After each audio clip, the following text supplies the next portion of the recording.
Bom dia, iniciamos então mais uma conferência desse nosso 8º CENID e agora a gente recebe a prof. Raquel Salcedo Gomes e ela vai fazer uma fala sobre as trajetórias de aprendizagem para o ensino trajetórias de aprendizagem docente para ensinar a navegar no século XXI. Então, passo a palavra para a professora e agradeço desde já a participação no nosso evento. Obrigada. Então, eu sou Raquel, eu sou professora há 22 anos, comecei a lecionar já desde antes de concluir a graduação, né? Sempre lecionei, nunca exerci outra profissão. E hoje, atualmente, eu sou professora da Universidade do Rio Grande do Sul, no programa de pós-graduação em Informática na Educação e no campus Litoral Norte. Nós recentemente formamos uma turma também no curso de Pedagogia à Distância. Então, eu tenho estado envolvida na formação de professores, na formação de pesquisadores em educação, e doutores também são professores, né, que formam professores, né, em nível de graduação e pós-graduação. E por isso, então, eu fui convidada para fazer essa fala, pensando, então, nas trajetórias de aprendizagem docente para ensinar a navegar o século XXI. Agradeço muito pelo convite, desejo muito sucesso ao CENID, né, e vida longa a este evento e aos seus organizadores, porque inclusão digital é uma discussão que a gente realmente precisa fazer periodicamente neste momento, né, neste século que vivemos, certo? Então, os conteúdos da minha fala vão ser esses, né, a gente vai seguir esta linha, né, nós vamos falar um pouquinho sobre o século XXI, um pouquinho sobre o ser humano e a educação, um pouquinho, então, sobre as trajetórias que eu penso serem relevantes a partir da minha experiência de vida e de docente, a trajetória do conhecimento, cuidado e felicidade, a trajetória da valorização da profissão, a trajetória do currículo e das disciplinas, a trajetória da ciência e tecnologia, e a gente vai fechar, então, conversando um pouquinho sobre o ser humano no século XXI, ok?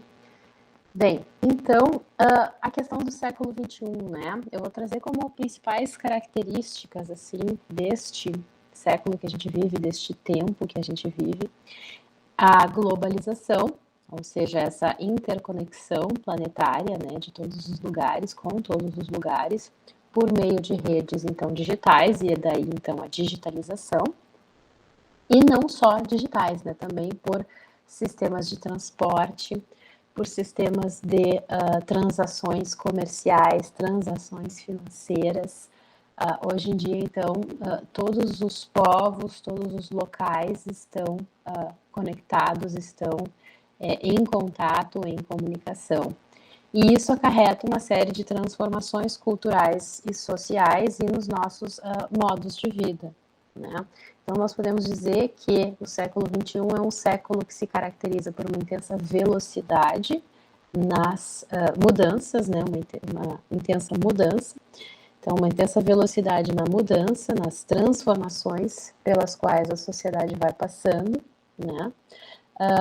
Muita informação devido à nossa vida digital atual, né? Então, acessamos informação o tempo todo, nos comunicamos o tempo todo, para o bem e para o mal. Então, hoje, nós estamos já começando a perceber o lado negativo dessa comunicação intensa, né, com as questões da polarização, de fake news, etc. Então, que tem sido muito discutido, né, os problemas em torno dessa comunicação digital, bem como as benesses, né, que essa digitalização traz também para todos nós, né. E, portanto, né, devido a todas essas características, é um período de intensa incerteza, né, um período onde nós não vemos exatamente para onde estamos indo, não temos definições muito claras, o tecido cultural não está 100% estável, né? Nós temos várias transformações ocorrendo, várias influências geográficas e sociais vindas, né, dessa interação intensa entre as pessoas, então, e entre as instituições. Então, é um século da incerteza, tá?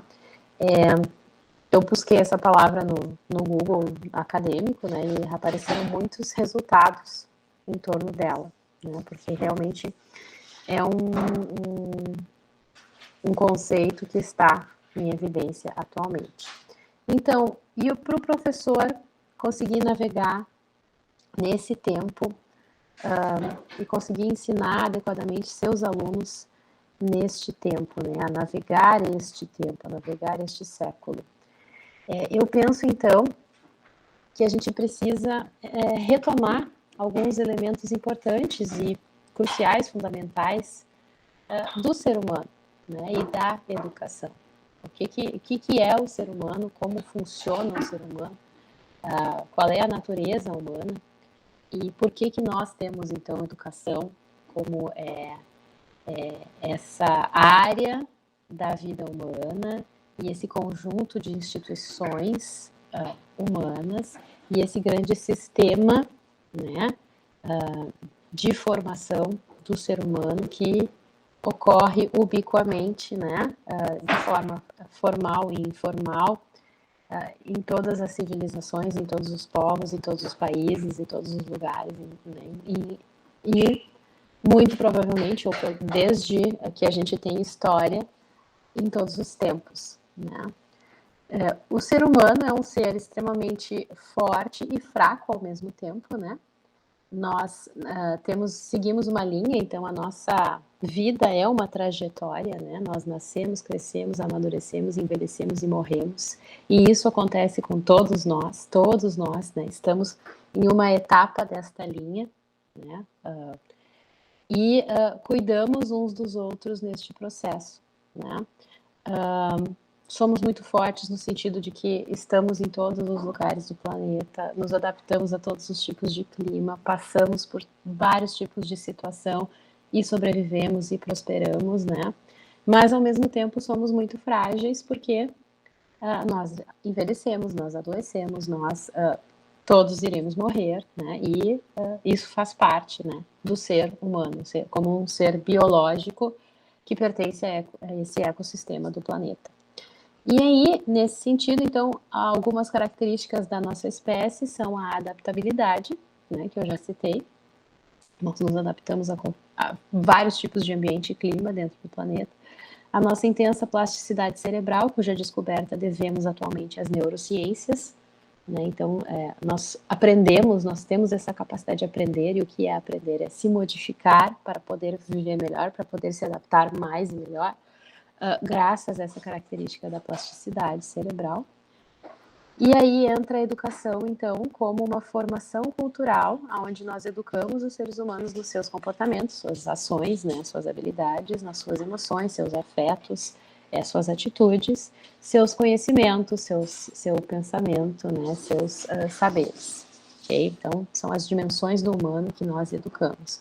E por isso a educação é tão importante, porque ela nos permite essa bagagem, né, essa caixa de ferramentas, esse equipamento de proteção que nos fortalece, né, enquanto organismo vivo, para que nós melhor nos adaptemos, sobrevivemos e venhamos a prosperar, né, enquanto indivíduo e enquanto um coletivo, né, uma espécie, enquanto seres sociais, mamíferos, primatas que somos. Né? Então, acho que é sempre importante a gente lembrar que a educação se trata da formação deste ser específico, né, com esta natureza específica. E aí fornece essa bagagem, essa caixa de ferramentas, esse equipamento para este ser. Desculpa, gente. Bom, então, a próxima trilha, né, a próxima trajetória de aprendizagem se deve se chama, então, conhecimento, cuidado e felicidade. Eu estou chamando assim, né, com esses três nomes, conhecimento, cuidado e felicidade de si e dos outros, né? E aí eu começo fazendo essa afirmação de que a vida é uma epopeia, ou seja, uma grande aventura. A vida, ela é muito prazerosa e, ao mesmo tempo, muito difícil, né? cheia de satisfações e de enormes desafios, né? Não é fácil ser um ser biológico, um organismo vivo neste planeta, né? Então, é necessário que o docente conheça esta natureza humana, né? A biologia, a neurociências, psicologia, antropologia, precisa se apropriar de saberes dessas disciplinas que lhe permitam conhecer esta natureza, tá? E também o professor ele precisa aprender a observar-se, acompanhar-se e acolher-se para poder fazer isso com os seus estudantes. O professor é um grande promotor de projetos de vida, né? Ele é um grande favorecedor de pessoas, ele é um grande acolhedor de estudantes, né? Então, ele precisa fazer isso consigo mesmo para poder fazer isso com seus alunos, né? Observar e acompanhar os seus próprios processos para poder acompanhá-los dos seus alunos, né? E a gente sabe, né, da ciência da psicologia, né, que o ser humano precisa, para encontrar felicidade, né, ou seja, uma vida boa, como diria os filósofos gregos antigos, né, precisa de desafios, propósito, né? A vida tem que ter sentido, tem que ter propósito e tem que ter vínculos afetivos fortes, né? Relacionamentos fortes. Porque somos mamíferos, né? Primatas, mamíferos, então é uma característica biológica nossa essa necessidade de vínculos afetivos, né?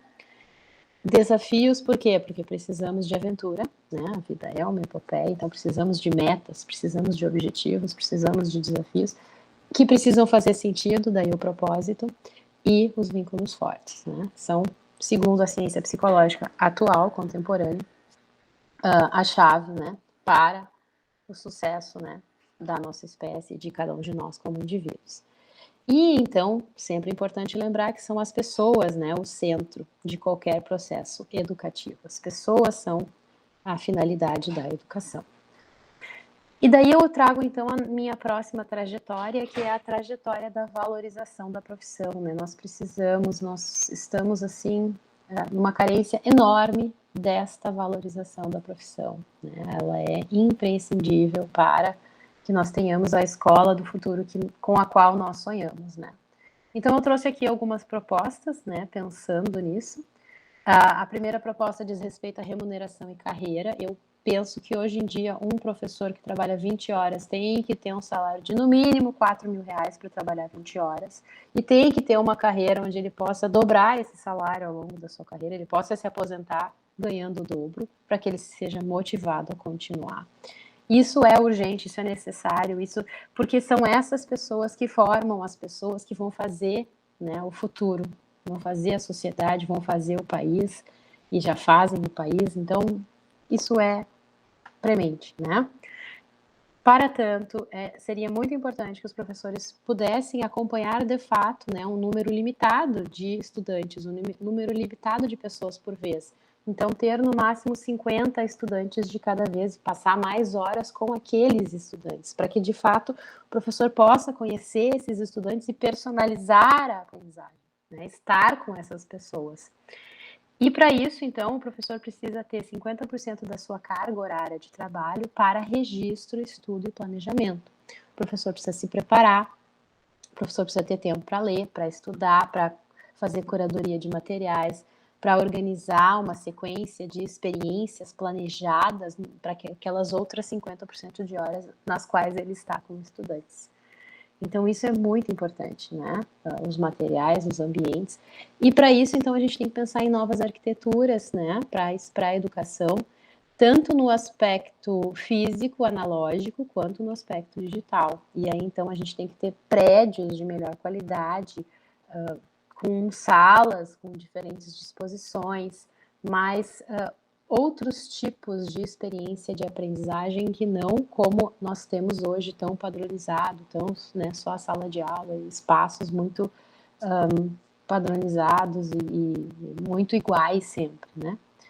Bom, então, isso em relação à valorização da profissão, né, do ofício de ser professor, de ser educador. Outra trajetória docente que é muito importante é o conhecimento do currículo que o professor vai ministrar e das disciplinas escolares e de por que elas estão ali e qual é o papel da sua disciplina, né? O currículo, ele precisa ser um currículo claro, com objetivos educacionais claros. Eu tenho que saber, né, naquele ano letivo, com o aluno, ele tem que chegar ali a esta habilidade, ele tem que conseguir fazer isso, fazer aquilo. Tem que ser progressivo, começando do mais simples para o mais complexo. Tem que ser um currículo viável, que, né, em um ano letivo de 200 dias eu consiga cumprir o currículo em 200 dias, considerando todos os feriados, festas e todas as programações escolares. Tem que ser um currículo participativo no sentido de que o professor se sinta parte, né? O professor se sinta autor daquele currículo, para que ele de fato se engaje naquele currículo e o implemente e o desenvolva com os seus estudantes. E tem que ser um currículo modulável, né? Onde eu possa trabalhar, né, um aspecto de cada vez, ou mesmo quando trabalhe ele de forma integrada, eu consiga fazer sentido, né, desses diferentes elementos que o compõem, tá? E as disciplinas também, né? O professor ele tem que entender, tem que saber por que são essas as disciplinas que estão no currículo hoje, né? Na grade curricular da educação, né? Hoje eu peguei as disciplinas do ensino fundamental, né? Matemática, português, ciências, arte, geografia, história, língua estrangeira moderna, ensino religioso e educação física. São as disciplinas que temos atualmente, né, nas escolas de ensino fundamental, por exemplo. E é importante a gente entender por que se estuda matemática, por que se estuda português, por que se estuda ciências, por que arte, né? Então eu vou falar um pouquinho de cada uma delas. A matemática e o português são as disciplinas que estão no currículo e que têm a maior carga horária, porque elas são as disciplinas chamadas propedêuticas, que desenvolvem o raciocínio, a própria capacidade de o estudante pensar e se comunicar, né? A própria capacidade de o estudante produzir conhecimento, né? Construir conhecimento. A matemática desenvolve todo o aspecto quantitativo, né? Da linguagem, da lógica, né? Os padrões, as medidas, etc. E o português desenvolve o aspecto quantitativo da própria linguagem verbal humana, né? Essa nossa capacidade de articular sons para produzir sentidos e conseguirmos articular as nossas ações fazendo coisas juntos, né? Então, são disciplinas que possibilitam o conhecimento de mais áreas. No caso, as ciências, a física, química, a biologia, né? E aí no ensino fundamental elas são só chamadas de ciências, ainda não estão separadas, estudam a natureza, né? A realidade natural como ela é. A arte, que prepara o nosso senso estético para que tenhamos conhecimento e habilidades de harmonia, de ritmo, de melodia, de combinação, de design. Então a arte prepara todo esse senso, né? Trabalha os nossos sentidos, aguça os sentidos humanos para a percepção da realidade. A geografia, que nos permite ter conceitos, conhecimento mais aprofundado do espaço onde nós vivemos, né? O espaço físico do planeta e o espaço social da espécie. E a história, que nos permite ter um conhecimento aprofundado do tempo da espécie, da história da humanidade. A língua estrangeira moderna, que nos permite conhecer uma outra linguagem, então uma outra cultura, um outro povo, e ter um olhar aberto ao outro, né? Amplia nossos horizontes culturais.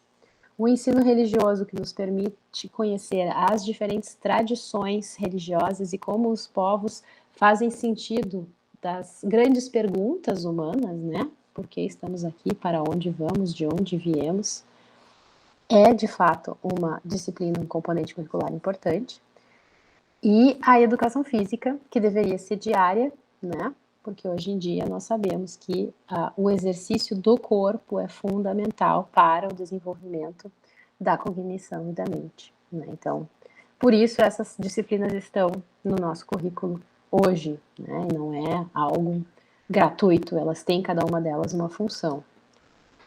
E aí, então, a minha última trajetória de aprendizagem docente é essa trajetória chamada de ciência e tecnologia, que são as nossas formas de produção conhecimento contemporâneo mais paradigmáticas, mais confiáveis, mais respeitadas e consideradas, então, mais importantes atualmente, né? Devido às grandes vantagens que elas trouxeram para o nosso modo de vida, né? Mas é preciso a gente sempre lembrar, né, que a ciência e a tecnologia precisam estar a serviço das pessoas e do ecossistema planetário. Elas precisam estar a serviço de nós e do ambiente onde nós vivemos, né? E para que as pessoas possam, os estudantes possam aprender, então, ciência e tecnologia de uma forma aprofundada, de uma forma adequada, e nós possamos ensiná-las de uma forma significativa, que faça sentido, nós precisamos de outras configurações de arquitetura, né? Então, aqui eu trouxe exemplos de laboratórios digitais e analógicos físicos, né? Laboratório de arte, laboratório de ciências, ateliês, que são as salas, hoje nós chamamos as salas makers, né? É muito importante poder trabalhar com as mãos, poder trabalhar com diferentes tipos de materiais, poder desenvolver trabalhos manuais variados, ter salas cheias de diferentes tipos de ferramentas, né?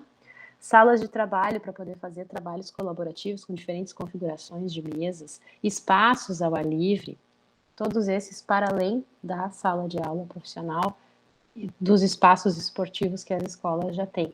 Nós temos que pensar escolas que tenham essa maior variedade de espaços, né? Laboratórios de informática, laboratórios de trabalho colaborativo que tenham conexões, né, para uso de dispositivos variados, enfim, né? A gente precisa pensar essa exposição, né, dos nossos alunos a uma variedade de experiências de vida, né? Passarem o seu tempo experimentando diferentes objetos, diferentes perspectivas, diferentes temáticas, diferentes conceitos, para que a sua formação seja mais rica, né? E aí a formação, ela é assim, né? A aprendizagem, ela sempre é processual, colaborativa, somos humanos mamíferos. Ela precisa ser guiada pelo professor para que tenha um acompanhamento, para que tenha o feedback adequado, né, por parte do estudante, para que ele receba isso, e ativa por parte do estudante, né? Então o professor vai provocar o estudante a agir, a desenvolver um engajamento ativo em relação a seus objetos de aprendizagem, pois nós educamos os corpos dos nossos estudantes, né? Suas mãos, todo o seu corpo, suas mentes e seus corações, né? São os famosos conhecimentos, habilidades, atitudes, né? São todas as dimensões humanas. Então, né, eu termino aqui, né, com esta frase: Adventures feed your soul, enjoy your life and go travel. As aventuras alimentam a sua alma. Aproveite sua vida e vá viajar. Na verdade, esta frase já estava aqui no template, mas eu decidi, vou deixá-la, porque tem tudo a ver, né? Eu escolhi esse template porque tem tudo a ver com a temática das trajetórias de aprendizagem e com essa perspectiva que eu quero trazer, né? De que a vida é uma aventura, né? Ela é uma epopeia.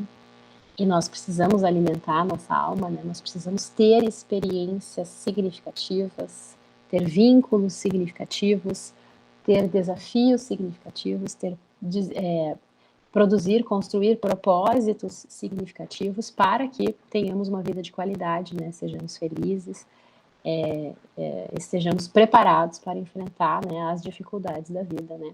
Aproveitar a nossa vida, né? E viver, então, as nossas viagens, as nossas aventuras. E eu gosto de pensar também isso, né? Que cada disciplina é uma grande viagem, uma grande aventura. E nós usamos isso de fato na nossa linguagem, né? Nós chamamos as disciplinas de áreas de conhecimento, de campos do conhecimento, né? Então usamos uma metáfora espacial. Então quando eu estudo matemática, eu vou, né, para aquela área, estudar aquelas características, né, daquela área. Eu vou estudar os conhecimentos, os objetos de conhecimento daquela área. Eu vou para a história, eu vou estudar, né, os objetos de conhecimento daquela área, aqueles conteúdos.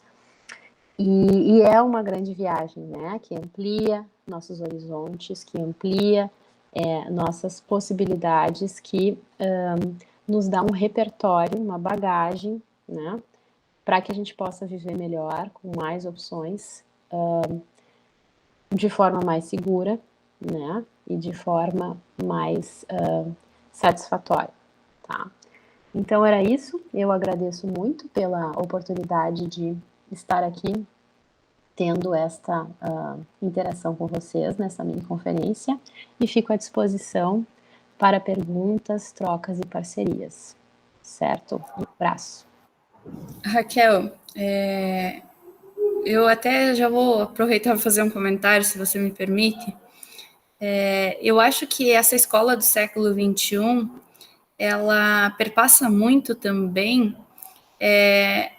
por nós, professores, compreender o contexto em que a escola está inserida, né?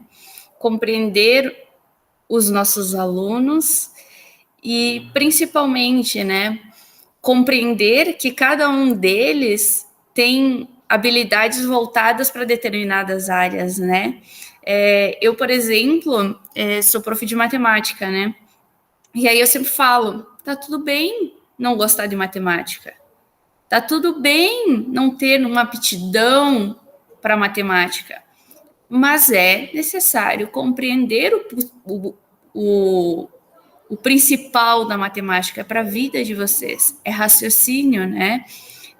E aí você tem que fazer construções, trazer o aluno para a tua aula, né? Para que ele se sinta encantado, para que ele se sinta motivado a participar, para que ele venha a aprender, principalmente matemática, porque se a gente transformar nesse processo mecânico que era da escola de antigamente, de 40, 50 exercícios iguais que ele vai fazer mecanicamente, aplicar a fórmula e tá tudo bem, óbvio que ele vai detestar cada vez mais matemática e vai tirar notas cada vez mais baixas, né? Eu acho que é mais ou menos nesse contexto que você nos traz, né?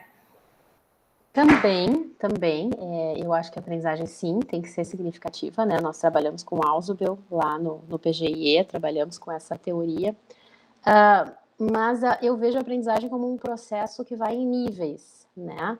Então, por exemplo, uma criança que está aprendendo a falar, aquilo não é significativo para ela ainda, né? Como é que uma criança aprende a falar? Ela vai imitando o adulto de forma mecânica, só imitativa, até porque ela se sente provocada ou para provocar, né, chamar a atenção do adulto, e com o tempo aquilo vai fazendo sentido. Então, assim, eu acho que num começo, o aprender mecânico ele tem um papel nesse sentido de imitar, né? Mas tu vê, é engajado, porque a criança que está aprendendo a falar, ela quer, ela quer interagir com aquele adulto, né? Então, sim, nesse sentido, o professor ele tem que ser uma pessoa com a qual o estudante queira aprender, né? Tem que ser uma pessoa que seja interessante para o estudante, né? Que ele queira ter um relacionamento de professor e aluno com aquela pessoa. Por isso que eu trouxe assim essa questão de o professor se autoconhecer, né? O professor se observar, o professor, porque ele é um exemplo, né? A nossa aprendizagem em muitos aspectos ela é por imitação, ela é pelo exemplo, né? Nós somos seres gregários, então isso faz uma diferença, né? E também a parte mecânica, ela tem um lugar, assim, depois que tu já aprendeu e tu quer aprender coisas novas e aquilo já está automatizado, né? No final, a gente quer que a aprendizagem seja mecânica, assim, no sentido de eu já sei, então aquilo eu não preciso fazer o processo todo de novo, né? Já faz parte de mim, aí ficou mecânico, né? Mas faz sentido, não é que não faça sentido, né? Faz todo sentido já, né? Mas já está automático, é que nem dirigir, assim, né? Quando tu aprende a dirigir, tu tem que cuidar, né? Cada marcha que tu faz, cada movimento que tu faz, liguei o pisca, não liguei, não sei, ai, não sei. Depois tu já faz, assim, né? Então ficou, de certa forma, mecânico no sentido de que tu te apropriou daquilo e tu pode fazer outras coisas, né? Aprender coisas novas. Então esse é o bom do mecânico. Mas a crítica que eu acho que a gente tem que fazer é que a escola, ela não pode ser só mecânica, né? Ela tem, e a tônica que eu quero trazer é no sentido da variedade de experiências e da variedade do nível dos desafios, né? Que a gente tem que trazer para o nosso estudante. Não pode ficar só no mecânico, só no nível superficial, tem que ter essa variedade. E a escola, digamos assim, tradicional, né, que sempre foi, que ainda é em muitos aspectos até hoje, ela é uma escola muito disso, assim, de experiências muito sempre iguais, né, muito repetitivas, com muito pouca variedade de experiências, de contextos, de materiais, de desafios, né? E aí a gente não pode culpar o professor por isso, porque o professor está lá 40 horas, 60 horas, né? Ele tem 300 alunos, aí ele tem 30 turmas, né? E aí como é que a gente vai cobrar desse professor que ele pense cada aula como um momento especial, com materiais diferentes, que ele traga tecidos, que ele traga papéis, que ele traga madeira, que ele traga plástico, que ele traga areia, que ele traga circuitos e faça robôs, se ele não tem tempo na vida nem para, né, pensar assim o básico do básico, assim, né? Então eu acho que realmente a valorização da profissão ela é muito importante, né? A gente precisa, assim, como área, como grupo de profissionais, né? Nós temos que nos organizar para melhorar isso, para mudar isso. Nós não podemos mais aceitar, porque nós somos muito importantes, né? Nós somos o exército que evita que o exército tenha que atuar na sociedade, né? Nós evitamos que o exército tenha que ir para uma guerra civil, por exemplo, porque nós promovemos essa formação afetiva, comportamental e intelectual dos nossos estudantes. Então, nós somos os grandes promotores da paz, né? Na civilização. E eu acho que isso precisa ser mais valorizado urgentemente. Urgentemente. Bem como a gente incentiva a criatividade, né? A gente não pode deixar apagar a criatividade, que é um ponto importantíssimo. A gente precisa ser incentivado. E esse incentivo vem de onde? Começa por uma boa valorização, uma boa remuneração, né? E então, se a gente não perpassar por esse caminho aí, até pouco tempo, 2040, 2050, teremos pouquíssimos professores, principalmente em nível escolar, né? Exatamente, o que é gravíssimo, né, para nossa população, para nosso país, para cada um de nós, é muito grave, né, isso. E aí, claro, uma boa remuneração, uma carreira promissora, onde a pessoa queira passar seus 30 anos mais produtivos da vida fazendo aquilo, porque ela vai começar e vai poder ascender e vai poder terminar bem, né, e condições de trabalho, né? Tanto materiais, assim, né, de recursos didáticos e digitais e analógicos, como horas, né, para se preparar e estar acompanhando né, o número de estudantes que a pessoa consiga acompanhar, porque para tu poder personalizar, né, para tu poder de fato acompanhar aquele aluno, chegar na ZDP daquele aluno, né, a zona de desenvolvimento proximal, como diz o Vygotsky, cada aluno é um mundo, então tu não pode ter um número infinito de alunos, né? Tu tem que realmente ter um número de alunos que tu consiga acompanhar o processo de cada um deles, passe mais horas com cada um deles. Então, a gente tem que pensar muitas coisas, né? Fortemente e profundamente do sistema educacional.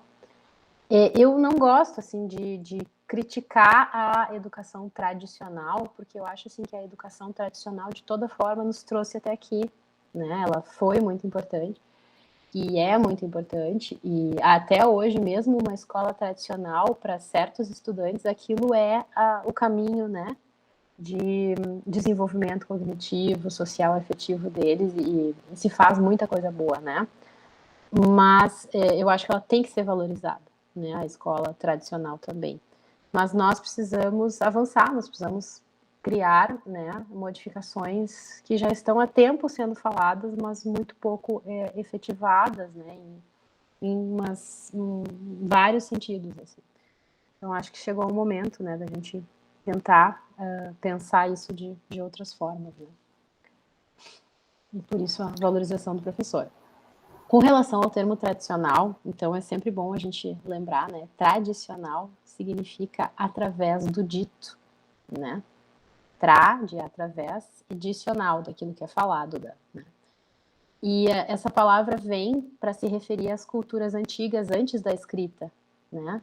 As culturas antigas, elas só tinham a fala, não tinha tecnologia da escrita ainda, há mais de 10 mil anos atrás. Então, são culturas sem, né, letramento, sem escrita. E aí a tradição, todo o conhecimento que aquela sociedade tinha era transmitido de pessoa para pessoa, né? Por meio de contação de histórias, por meio de música, parlendas, poesias, né? Se inventou vários recursos mnemônicos aí para a gente melhorar a memória. E isso é o tradicional. E, de certa forma, nós temos isso até hoje, né? Nós não vamos perder esta característica, né? De falar uns com os outros, de contar. É muito gostoso, né? Fazer isso. Temos a escrita como uma tecnologia que mudou a nossa civilização nos últimos 10 mil anos, né? E estamos entrando agora, né? Já desde ali do final dos anos 80, na era da informática. E estamos vivendo, então, essa era aí agora uns quase 50 anos, mas é muito no começo ainda, né? E com certeza a nossa sociedade vai sofrer profundas modificações, boas e ruins, em virtude da tecnologia digital, e nós temos que nos preparar para ela, né? E nós somos seres que evoluímos, né? Seres biológicos, temos todas essas características, né? Que não fomos preparados para essas tecnologias. Agora nós vamos ter que nos adaptar a elas, né? Então, tem uma série de aprendizagens que a gente precisa fazer aí para que nós possamos viver, né, bem com as tecnologias, né? E fazer delas o melhor uso para o nosso desenvolvimento. Amanhã, excelente, Raquel. Muita aprendizagem. Espero que auxilie muito para os profs que venham a nos assistir. Dizer também que podem comentar no chat, a Raquel estará respondendo, bem como nós, organização do CENID, faremos o possível para responder a todos no chat. E aproveito o momento para agradecer imensamente pela sua fala. Foi de grande relevância, de muito aprendizado para mim mesmo, e espero que possa dar aprendizagens a outras pessoas também. Muito obrigada. Muito obrigada a você e um grande abraço para a Rosângela, tá? Diz que eu tô com saudade dela, tá bom? Obrigada. Tchau, tchau. Valeu.